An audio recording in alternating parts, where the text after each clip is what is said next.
ನಮಸ್ಕಾರ. ಇವತ್ತಿನ video Jio financial ಷೇರುಗಳು ಈಗ ನಿಮ್ಮ ಡಿಮ್ಯಾಟ್ ಖಾತೆಯಲ್ಲಿ ಲಭ್ಯ. ನನ್ನ ಹೆಸರು ಡಾಕ್ಟರ್ ಭರತ್ ಚಂದ್ರ.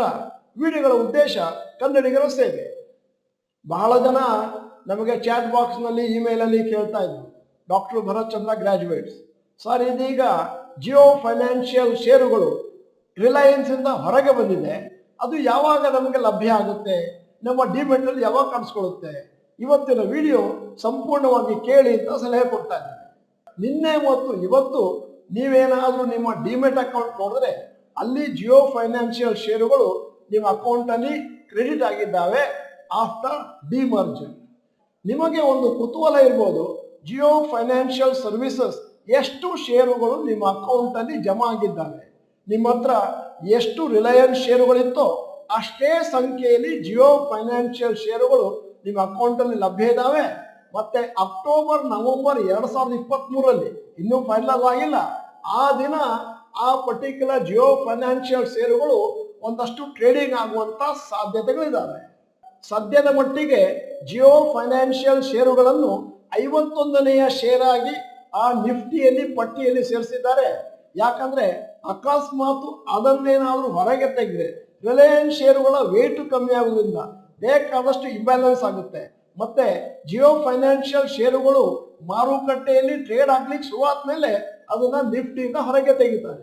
ನಿಮ್ಮ ಹತ್ರ ರಿಲಯನ್ಸ್ ಷೇರುಗಳು 20ನೇ ತಾರೀಕು ಜುಲೈ ಇತ್ತು ಅಂತಾದ್ರೆ ನಿಮ್ಮ ಡಿಮ್ಯಾಟ್ ಅಲ್ಲಿ ನಿಮಗೆ ಜಿಯೋ ಫೈನಾನ್ಷಿಯಲ್ ಸರ್ವಿಸಸ್ ಷೇರುಗಳು ನಿಮ್ಮ ಡಿಮ್ಯಾಟ್ ಅಲ್ಲಿ ಈಗ ಕಾಣಿಸ್ಕೊಳ್ತವೆ. ಅಕಸ್ಮಾತ್ ಕಾಣಿಸ್ಕೊಳ್ಳದೆ ಇದ್ರೆ ನಿಮ್ಮ ಬ್ರೋಕರ್ ಅನ್ನು ದಯವಿಟ್ಟು ಕಾಂಟ್ಯಾಕ್ಟ್ ಮಾಡಿ. ಸದ್ಯದ ಮಟ್ಟಿಗೆ ಜಿಯೋ ಫೈನಾನ್ಷಿಯಲ್ ಸರ್ವಿಸಸ್ ಶೇರಿಗೆ ಒಂದು ಕಾನ್ಸ್ಟೆಂಟ್ ಪ್ರೈಸ್ ಕೊಟ್ಟಿದ್ದಾರೆ, ₹261.85 ಮತ್ತು ಅದು 51ನೆಯ ಶೇರ್ ಆಗಿ ನಿಮ್ಮ ನಿಫ್ಟಿಯ ಪಟ್ಟಿಯಲ್ಲಿ ಕಾಣಿಸ್ಕೊಳ್ಳಿಕ್ಕಿದೆ. 28ನೇ ತಾರೀಕು August Reliance Industries annual general body meeting ನಲ್ಲಿ ಮುಖೇಶ್ ಅಂಬಾನಿ ಅವರು ಅನೌನ್ಸ್ ಮಾಡ್ತಾರೆ various plans for the company and also about listing of Jio financial services share. ಒಮ್ಮೆ ಅದು ಮಾರುಕಟ್ಟೆಯಲ್ಲಿ ಲಿಸ್ಟ್ ಆದ್ಮೇಲೆ investors are free to buy and sell just like any other share.